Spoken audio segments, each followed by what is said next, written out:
നിർണായക നിയമസഭാ തിരഞ്ഞെടുപ്പിൽ ജനവിധി വന്ന ഒരാഴ്ചയായിട്ടും മുഖ്യമന്ത്രി ആര് എന്ന കാര്യത്തിൽ ഒരു തീരുമാനം ആയിട്ടില്ല. കോൺഗ്രസിൽ കീറാമുട്ടിയായി ഈ വിഷയം തുടരുകയുമാണ്.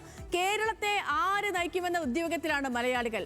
ഹൈഫൈവും ആദ്യം പരിശോധിക്കുന്നു. ഇന്നെങ്കിലും പ്രഖ്യാപിക്കുമോ മുഖ്യമന്ത്രിയെ തീരുമാനിക്കാനുള്ള നിർണായകമായ ചർച്ചയൊക്കെ രാജ്യതലസ്ഥാനത്ത് ഉടൻ ആരംഭിക്കും. ബംഗളൂരുവിലായിരുന്ന മല്ലികാർജ്ജുൻ ഖാർഗെ അല്പസമയത്തിനകം തന്നെ രാഹുൽ ഗാന്ധിയെ കാണും. പ്രഖ്യാപനം വൈകരുതെന്നാണ് സോണിയാഗാന്ധി രാഹുലിന് നൽകിയിരിക്കുന്ന നിർദ്ദേശം നടപ്പിലാവുകയാണെങ്കിൽ ഇന്നു തന്നെ നമുക്കൊരു പ്രഖ്യാപനവും പ്രതീക്ഷിക്കാം. KPCC മുൻ അധ്യക്ഷന്മാരെയും വർക്കിംഗ് പ്രസിഡന്റുമാരെയും ഒക്കെ രാഹുൽ ഗാന്ധി ഒറ്റയ്ക്കൊറ്റയ്ക്ക് കണ്ടു.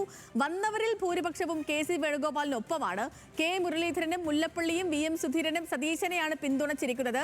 പ്രഖ്യാപനം വൈകുന്നതിൽ കടുത്ത അതൃപ്തി ഘടകകക്ഷികൾക്കുമുണ്ട്. ലീഗ് ഉൾപ്പെടെയുള്ള ഘടകകക്ഷികൾ അത് പരസ്യമാക്കിയിട്ടുണ്ട്. കോൺഗ്രസിനെതിരെ പരസ്യ പ്രതികരണവുമായി പാണക്കാട് കുടുംബം തന്നെ രംഗത്ത് വന്നു എന്നുള്ളതാണ് ഏറ്റവും പ്രധാനം. തീരുമാനം വൈകുന്നതിൽ നിരാശയുണ്ടെന്ന് മുനവർ അലി തങ്ങൾ ന്യൂസ് മലയാളത്തോട് പറഞ്ഞു. വിഷയം ചർച്ച ചെയ്യാൻ നാളെ രാവിലെ 10 മണിക്ക് ലീഗിന്റെ നേതൃയോഗവും ചേരുന്നുണ്ട്. നമുക്ക് തങ്ങളുടെ വാക്കുകൾ കേൾക്കാം.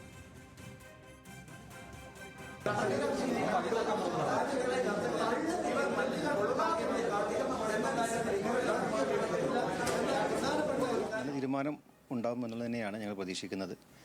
അപ്പോൾ ജനവികാരവും അതുപോലെ കഴിഞ്ഞ കാലത്തെ ഈ രാഷ്ട്രീയ സാഹചര്യം കണക്കിലെടുത്ത് നല്ലൊരു ഭരണം കാഴ്ചവെക്കാൻ UDF സാധിക്കണം. അതിനനുസൃതമായ രീതിയിലുള്ള ഒരു ഭരണ നേതൃത്വം വരും. അതിനൊക്കെ ഞങ്ങൾ കാത്തിരിക്കുകയാണ്. തീരുമാനം വൈകുന്നത് മുന്നണിയെ ആകെ ബാധിക്കുമെന്ന് കേരള കോൺഗ്രസ് ജോസഫ് വിഭാഗവും പ്രതികരിച്ചു. മന്ത്രിമാരെ തീരുമാനിക്കുന്നതിൽ കാലതാമസം വരരുത് എന്നും ജോസഫ് ഗ്രൂപ്പ് മുന്നറിയിപ്പ് നൽകിയിട്ടുണ്ട്. നമുക്ക് ആദ്യം പരിശോധിക്കേണ്ടത് ഡൽഹിയിലെ സാഹചര്യമാണ്. പിന്നീട് സംസ്ഥാനത്തെ കോൺഗ്രസിൽ ആകെ നിലനിൽക്കുന്ന സംഭവ വികാസങ്ങൾ എന്താണെന്നും പരിശോധിക്കണം. ഒപ്പം തന്നെ ഘടകകക്ഷികളുടെ നിലപാട്, പ്രത്യേകിച്ച് ലീഗിന്റെ നിലപാട് കൂടി പരിശോധിക്കേണ്ടതുണ്ട്. 3 പേരിലേക്ക് നമുക്ക് പോകണം. ശരത് ലാലും ബിനിൽ നീലാസാബുവും ശാന്തകുമാർ വെള്ളാലത്ത് നമുക്കൊപ്പം തത്സമയം ഹൈഫൈവിലുണ്ട്. ആദ്യം പറഞ്ഞതുപോലെ ഡൽഹിയിലെ സാഹചര്യത്തിലേക്ക് പോവുകയാണ്. ശരത് ലാലിലേക്ക്. Sharath, good evening. ഖാർഗെ എത്തുന്നു. ഇനി രാഹുൽ ഗാന്ധിയെ കാണണം. അവർ തമ്മിലൊരു ചർച്ചയുണ്ട്. ചർച്ചയ്ക്ക് ശേഷം ഇന്നൊരു തീരുമാനം. അങ്ങനെ പോകണം കാര്യങ്ങൾ എന്നാണ് രാഹുലിന് സോണിയാഗാന്ധി നൽകിയിരിക്കുന്ന നിർദ്ദേശം എന്ന് പറയുന്നു. അപ്പോൾ ഇന്നു തന്നെ കാര്യങ്ങളിലൊക്കെ ഒരു തീരുമാനം നമുക്ക് പ്രതീക്ഷിക്കാൻ കഴിയുമോ ശരത്ത്, എത്ര വൈകിയാണെങ്കിലും?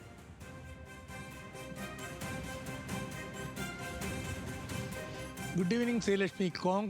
കോൺഗ്രസിലെ കാര്യങ്ങൾ എപ്പോൾ തീരുമാനിക്കപ്പെടും എന്നത് വലിയ ഒരു അനിശ്ചിതത്വമുള്ള ഒരു കാര്യമാണ്. ആ ചോദ്യത്തിന് ഉത്തരം പറയാൻ കഴിയില്ല. അതുകൊണ്ട് തന്നെയാണല്ലോ സോണിയാഗാന്ധി ഈ വിഷയത്തിൽ ഇടപെടുകയും അത് ലീഗ് അടക്കമുള്ള കക്ഷികളുടെ സമ്മർദ്ദം അല്ലെങ്കിൽ എത്രയും പെട്ടെന്ന് പ്രഖ്യാപിക്കണം മുഖ്യമന്ത്രിയെ എന്നുള്ള, ആരുമായി സംസാരിച്ചാലും അത്തരത്തിലുള്ള ഒരു ഫീഡ്ബാക്കാണ് കോൺഗ്രസ് ഹൈക്കമാൻഡ് ലഭിച്ചിരിക്കുന്നത്. അതുകൊണ്ടാണ് സോണിയാഗാന്ധി രാഹുൽ ഗാന്ധിയോട് ഒന്ന് ചർച്ചകൾ എത്രയും പെട്ടെന്ന് തീർക്കുക, ഇനി കൂടുതൽ ചർച്ചകളൊന്നും വേണ്ട, തീരുമാനം പറയുക എന്ന രീതിയിലേക്ക് കോൺഗ്രസ് ഹൈക്കമാൻഡ് നീങ്ങുന്നത്. എന്നാലും VM സുധീരന് വൈകിട്ട് 6 മണി, VM സുധീരൻ ഇപ്പോൾ കേരള ഹൗസിൽ എത്തിയതേ ഉള്ളൂ. 3:30 കേരള ഹൗസിൽ എത്തിയ VM സുധീരന് 3 മണിക്ക് അദ്ദേഹത്തെ അനുവദിച്ച സമയം അതായിരുന്നു. പക്ഷെ അദ്ദേഹത്തെ നേരത്തെ തന്നെ അദ്ദേഹത്തിന് തിരുവനന്തപുരത്ത് നിന്ന് രാവിലെ എത്താൻ കഴിഞ്ഞില്ല. അദ്ദേഹത്തിന് ഇപ്പോൾ സമയത്തിന് വേണ്ടി അദ്ദേഹം കാത്തിരിക്കുകയാണ്. അതുപോലെ T സിദ്ദിഖിനെയും വിളിപ്പിച്ചിട്ടുണ്ട്. കാരണം T സിദ്ദിഖിൻ്റെ വരവ് വളരെ പ്രാധാന്യം അറിയിക്കുന്നതാണ്. കാരണം വയനാട്ടിൽ നിന്നുള്ള MLA ആണ്. അതുമാത്രമല്ല വയനാട്ടിൻ്റെ ലോക്സഭാ മണ്ഡലത്തിലെ കാര്യങ്ങൾ ഒരു പരിധിവരെ കാര്യങ്ങൾ നോക്കുന്ന വ്യക്തിത്വം കൂടെയാണ്. അതുകൊണ്ട് തന്നെ T സിദ്ദിഖിനെ അവിടുത്തെ സ്ഥിതി എന്താണ്, എങ്ങനെയാണ്, അല്ല അവിടുത്തെ ഗ്രൗണ്ട് റിയാലിറ്റി എന്താണ്, ഇക്കാര്യം അറിയാൻ T സിദ്ദിഖിനെ വെച്ചത്. കോൺഗ്രസിനെ സംബന്ധിച്ചോളം ഖാർഗെ ഡൽഹിയിൽ എത്തിയിട്ടില്ല. ഖാർഗെ എത്തിയാൽ മാത്രമേ രാജാജി 10ലേക്ക് രാഹുൽ ഗാന്ധി എത്തുള്ളൂ. ഖാർഗെയുമായി ഈ കാര്യങ്ങളൊക്കെ ചർച്ച ചെയ്ത ശേഷം മാത്രമായിരിക്കും ആ കാര്യങ്ങളുടെ അഥവാ രാത്രിയോടുകൂടി പ്രഖ്യാപനം ഉണ്ടാകുന്നെങ്കിൽ ഉണ്ടാകുക. അതുകൊണ്ട് തന്നെ ഖാർഗെയുടെ വരവിനായിട്ട് 10ാം നമ്പർ ജനപഥിൽ രാഹുൽ ഗാന്ധി കാത്തിരിക്കുകയാണ്.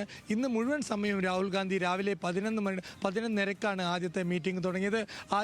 ആദ്യം നടത്തിയ മീറ്റിങ്ങിൽ തിരുവഞ്ചൂർ രാധാകൃഷ്ണനാണ്.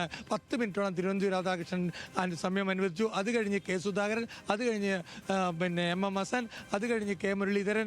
അങ്ങനെ സീനിയോറിറ്റി തരത്തിലായിരുന്നു ചർച്ചകൾ നടന്നത്. ഒറ്റക്കൊറ്റ 1-to-1 രാഹുൽ ഗാന്ധിക്ക് മുമ്പിൽ ഈ നേതാക്കളെ കാര്യങ്ങൾ തുറന്നു പറഞ്ഞു എന്ന് നമുക്ക് പറയേണ്ടിടും. നമുക്കിവിടെ കാണുന്നത് കൊച്ചിൻ ഹൗസാണ്. ഈ കൊച്ചിൻ ഹൗസാണ് ഇപ്പോൾ ഡൽഹിയിൽ മുഖ്യമന്ത്രിമാർക്കുള്ള സ്ഥലമാണ് കൊച്ചിൻ ഹൗസ്. ഈ കൊച്ചിൻ ഹൗസാണ് ഇപ്പോൾ അനാഥമായി കിടക്കുന്നത്. കെയർടേക്കർ മുഖ്യമന്ത്രി പിണറായി വിജയൻ പോലും ഇങ്ങോട്ട് ഇവിടെ വന്നപ്പോൾ ഇവിടെ താമസിച്ചില്ല.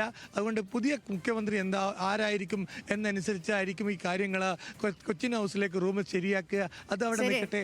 കോൺഗ്രസിന്റെ ഹൗസിൽ ഇപ്പോൾ നടക്കുന്നത് പ്രധാനപ്പെട്ട നേതാക്കളൊക്കെ പറയുന്നത് ശ്രീലക്ഷ്മി എത്രയും പെട്ടെന്ന് പ്രഖ്യാപനം വേണം, ആരായാലും ഉടൻ പ്രഖ്യാപനം വേണമെന്നാണ്.